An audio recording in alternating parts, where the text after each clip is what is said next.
artist siis baraabo qalad ma soo gali karo markaas aan orsi kala dukaan ku si kala ku bedelma hibada farshaxanka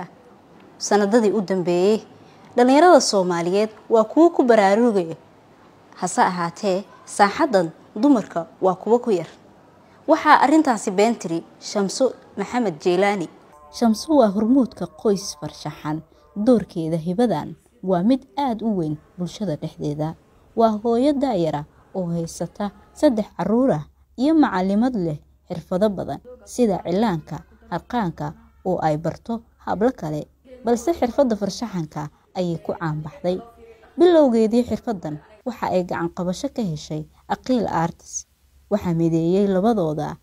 oo isku soo dhaweeyay waa xirfada artiska kadib waa isticmaaladeen waxa ayna noqdeen marwo iyo saygeeda oo isku xirfad ah anoo artiska jecelo daneenayo hadana waxa arkay shakhsiga kaliya dadka arts ku dhiirgeliyo oo artska inuu dadku u faa'iideeyo jecel inuu asaga yahay saas ugu soo agdhawaaday kadibna xiriirana dhex maray dad oo isqabo ma sha Allah isku dhawaana qana saaxiibana ah oo shaqeeyo nololna ka dhaxayso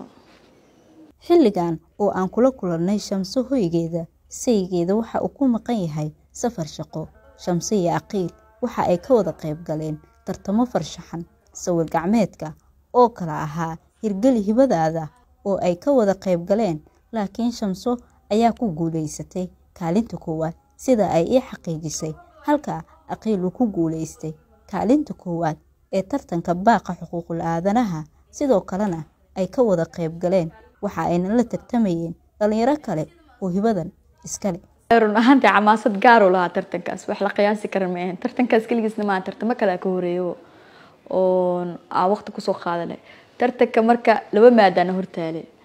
dadkan si ay noo arkayeen anagana si ay u arkeen anagana labadeen hadana si kala isku arkeen labadeen markii ay guriga wada joogno dad oo caadi normal isku arkeen markii banaanka u baxno tartankii ka qayb galnaa laba qofood xifaalta ka dhaxay iska soo horjeeda isku arkeen